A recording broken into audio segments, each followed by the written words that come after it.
আসসালামু আলাইকুম। সম্মানিত দর্শক, এনসিপির তো রন্ধে রন্ধে চাঁদাবাজদের ভরা দেখতেছি। তাদের একের পর এক বিভিন্ন নেতাদের চাঁদা নেওয়ার ভিডিও ভাইরাল হইতেছে, চাঁদা দাবির ভিডিও ভাইরাল হইতেছে, চাঁদা না দেওয়ায় হুঁশিয়ারি দেওয়ার ভিডিও ভাইরাল হইতেছে। সম্প্রতি চট্টগ্রামের জাতীয় নাগরিক পার্টির চট্টগ্রাম নগরের যুগ্ম সমন্বয়কারী নিজামুদ্দিনের বিরুদ্ধে চট্টগ্রাম বন্দর কেন্দ্রিক আন্দোলন দমাতে ৫ লাখ টাকা চাঁদা চাওয়ার একটি ভিডিও সামাজিক যোগাযোগ মাধ্যমে ছড়িয়ে পড়েছে।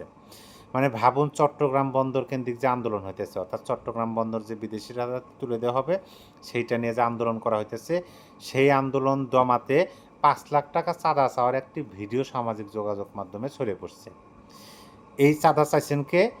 চট্টগ্রাম নগরের যুগ্ম সমন্বয়কারী এনসিপির নিজামুদ্দিন। দেখেন, এনসিপির আমার তো মনে হইতেছে যে রন্ধে রন্ধে চাঁদাবাজ। কিছুদিন আগে বৈষম্যবিরোধী ছাত্র আন্দোলনের সারা বাংলাদেশের সকল কমিটি বিলুপ্তি করা হলো, শুধুমাত্র কেন্দ্রীয় কমিটি বাদে। এখন এখন যেহেতু বৈষম্যবিরোধী ছাত্র আন্দোলনের কমিটি বিলুপ্তি, তারপরে এ পর্যন্ত বৈষম্য বিরোধীর কোনো নেতার এরকম চাঁদা চাওয়ার ভিডিও ভাইরাল হয় নাই। এখন ভাইরাল হইতেছে এনসিপির, সরাসরি এনসিপির নেতা, তা বড় বড় নেতা, যুগ্ম সমন্বয়কারী। রবিবার 10ই আগস্ট সন্ধ্যার দিকে এই ঘটনা আরেক ব্যক্তির সঙ্গে তার কথোপকথনে একটি ভিডিও সামাজিক যোগাযোগ মাধ্যমে ফেসবুকে ছড়িয়ে পড়ে। এতে আন্দোলন বন্ধের টাকা চাইতে শোনা যায় তাকে। এর আগে গত 5ই আগস্ট নিজামুদ্দিনের বিরুদ্ধে চাঁদাবাজির অভিযোগ এনে পুলিশ কমিশনারকে চিঠি দেন এক নারী। চিঠিতে ওই নারী উল্লেখ করেন, 2 কোটি টাকা চাঁদা না পেয়ে তার স্বামীকে মিথ্যা মামলায় পুলিশে দিয়েছেন নিজামুদ্দিন। নিজাম তখন বৈষম্যবিরোধী ছাত্র আন্দোলনের চট্টগ্রাম শাখার সদস্য সচিব ছিলেন। অভিযোগের পর তার পদও স্থগিত করা হয়, পরে তাকে পদ ফিরিয়ে দেওয়া হয়। মানে আপনি বিষয়টা বুঝুন। 5ই জুলাই, এই গত মাসের 5ই জুলাই নিজামুদ্দিনের বিরুদ্ধে চাঁদাবাজির অভিযোগ এনে পুলিশের কাছে সরাসরি, পুলিশ কমিশনারের কাছে সরাসরি এক নারী চিঠি দেন এবং সেই চিঠিতে বলেন যে এই নিজামুদ্দিন, তিনি তার কাছ থেকে 2 কোটি টাকা চাঁদা দাবি করছে, সেই টাকা না দিতে পারায় তার স্বামীকে মিথ্যা মামলা দিয়েছেন নিজামুদ্দিন। তখন তিনি বৈষম্যবিরোধী ছাত্র আন্দোলনের চট্টগ্রাম শাখার সদস্য সচিব ছিলেন। এই সংবাদ প্রকাশ হওয়ার পরে তাকে সেই পদ থেকে স্থগিত করা হয়, পরবর্তীতে আবার ফিরে দেওয়া হয়। কেন? তাহলে তো স্বার্থ অবশ্যই আছে, কেন ফিরে দেওয়া হলো? ফেসবুকে ছড়িয়ে পড়া 1.5 মিনিটের ওই ভিডিওতে আফতাব হোসেন রিফাত নামে একজনকে নিজামুদ্দিনের সঙ্গে মেসেঞ্জারে কথা বলতে দেখা যায়, যেটি অন্য আর একটি ফোনে ভিডিও করা হয়। শুরুতে আফতাব হোসেন বলেন, যদি মীর ভাইয়েরা আন্দোলন বন্ধ না করে তখন কি করব। মানে যে মীর ভাইয়েরা, অর্থাৎ বন্দর কেন্দ্রিক যে আন্দোলন হইতেছে সেখানে হয়তো নেতৃত্ব দিতেছেন মীর নামের একজন, সেই জন্য বলতেছে যে মীর ভাইয়েরা যদি এই আন্দোলন বন্ধ না করে তখন কি করব। জবাবে নিজামুদ্দিন বলেন, আন্দোলন বন্ধ করাবো। তিনি বলতেছেন যে আন্দোলন বন্ধ করাবেন তিনি। তোমারে দিছে? মানে নিজামুদ্দিন বলতেছে তোমারে দিছে, টাকা দিছে? ওই পাশ থেকে বলতেছে হ্যাঁ। জবাব দেন আফতাব। মানে আফতাব ওই পাশ থেকে বলতেছে হ্যাঁ দিছে। তখন নিজামুদ্দিন বলতেছে কত লাখ টাকা দেওয়া হয়েছে? এমন প্রশ্নে আফতাব বলেন 5। মানে 5 লাখ টাকা অলরেডি দিছে, 5 লক্ষ টাকা অলরেডি দিছে। এরপর নিজামুদ্দিনকে বলতে শোনা যায় আরও বেশি নিতা, প্রেশার দিয়ে। মানে নিজামুদ্দিন বলতেছে যে 5 লাখ টাকা দিছে, আরও বেশি নিতে, একটু প্রেশার দিয়ে। তোমরা দেখো ওর থেকে আরও 5 লাখ টাকা নিতে পারো কিনা। মানে 5 লাখ টাকা নিচ্ছে, প্রেশার দিয়ে আরও 5 লাখ টাকা নিতে বলতেছেন এই নিজামুদ্দিন। নিতে পারলে ওদেরকে আমি এনে রোহান মীরদেরকে এসে কিছু দিয়ে দিলাম। মানে যারা আন্দোলন করতেছে তাদেরকে ডেকে নিয়ে এসে, মানে আরও 5 লাখ টাকা যদি নিতে পারে তাহলে এই যারা আন্দোলন করতেছে রোহান এবং মীরদেরকে নিয়ে এসে কিছু দিয়ে দিলাম, এই কথাই বলছেন। এই আফতাব হোসেন বৈষম্যবিরোধী ছাত্র আন্দোলন চট্টগ্রাম বন্দর কেন্দ্রিক সমন্বয়ক বলে জানিয়েছেন দলটির নেতাকর্মীরা। মানে এনসিপির নেতাকর্মীরাই বলতেছেন যে ওই পাশে যে কথা বলতেছেন তিনি হলেন আফতাব হোসেন। এই আফতাব হোসেন বৈষম্যবিরোধী ছাত্র আন্দোলনের চট্টগ্রাম বন্দর কেন্দ্রিক সমন্বয়ক। এইটা দ্বারা পরিষ্কার যে চট্টগ্রামের যে এনসিপির অন্য অন্য নেতাকর্মীরা আছেন তারাও বিরক্ত এই আফতাব নিজামের প্রতি। অথচ কেন্দ্রীয় নেতারা এই বিষয়ে কোনো কথাই বলে না। তারা শুধু অন্যের চাঁদাবাজ নিয়ে কথা বলে। তারা শুধু বলে যে অমক দলে চাঁদাবাজ, তমক দলে চাঁদাবাজ। নিজেদের মধ্যে যে চাঁদাবাজ, চাঁদা নিতে গিয়ে হাতে নাতে ধরা পড়তেছে, ভিডিও ভাইরাল হইতেছে, সেইটা নিয়ে তাদের কোনো কথা নাই। সামাজিক যোগাযোগ মাধ্যম ফেসবুকে ভিডিওটি আপলোড করেছেন বৈষম্যবিরোধী ছাত্র আন্দোলনের চট্টগ্রাম নগর শাখার সাবেক যুগ্ম সদস্য সচিব রাহাদুল ইসলাম।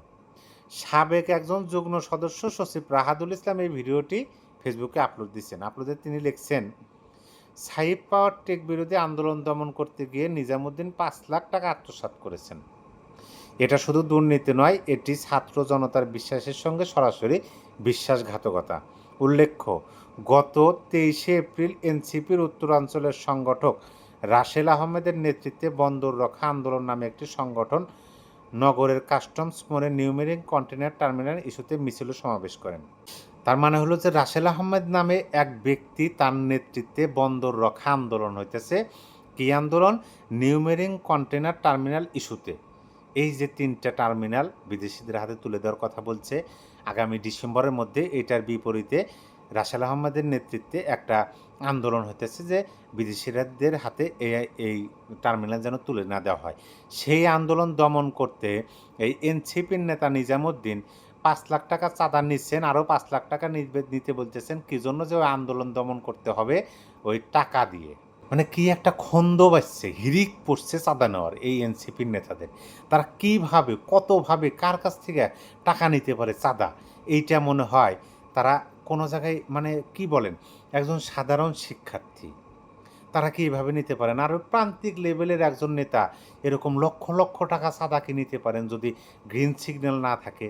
এই প্রশ্নগুলো কিন্তু এখন সামনে চলে আসবে যে এই এনসিপির নেতারা, তারা মুখে বড় বড় কথা বলেন, অন্য দলের দিকে আঙ্গুল উঠান, ফ্যাসিবাদ বলেন, ফ্যাসিবাদের দোসর বলেন, চাঁদাবাজের দল বলেন, আবার বিভিন্ন স্লোগান দেন, অথচ নিজেদের দলের মধ্যে যে কীভাবে তাদের নেতাকর্মীরা চাঁদা দাবি করতেছে, চাঁদা উঠাইতেছে, আন্দোলন দমন করার জন্য তারা চাঁদা নিতেছে, এইটা নিয়ে তাদের মুখে কোনো কথা নেই, কোনো কথা নাই, তারা চুপ। এখন আমরা বোঝার চেষ্টা করি, যদি প্রকৃতপক্ষেই এই এনসিপির যে কেন্দ্রীয় নেতারা আছেন, এই কেন্দ্রীয় নেতাদের সমালোচনা করায় সার্জিস আলম, মুখ্য সংগঠক দক্ষিণাঞ্চল এনসিপির, বীর মুক্তিযোদ্ধা ফজলুর রহমানকে যেভাবে অপমান করলেন তার ফেসবুক পোস্টের মাধ্যমে, কীভাবে মানে বেয়াদবি করছেন, নাম ধরে ডাকতেছেন, অথচ সেখান থেকে ওই প্রবীণ মুরব্বী, প্রবীণ রাজনীতিবিদ যে তাদেরকে পরামর্শ দিলেন, সেই পরামর্শ তারা না নিয়ে তারা কী করলেন?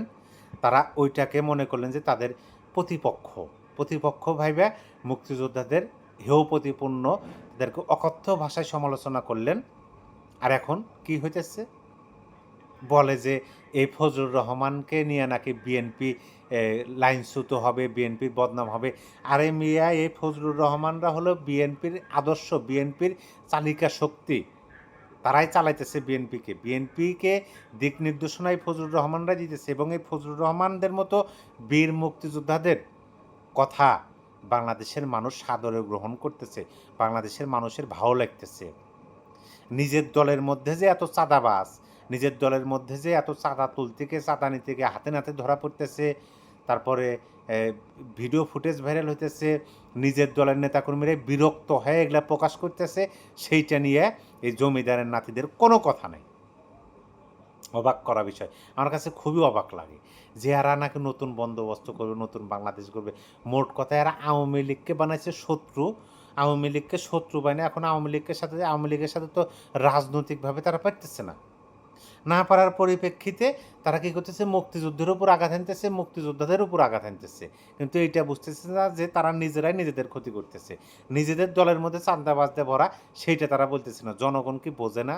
জনগণকে আগের মতো যে তোমরা যেটা বলবা ওটাই অন্ধবিশ্বাস করবে, ওই দিন আর নাই।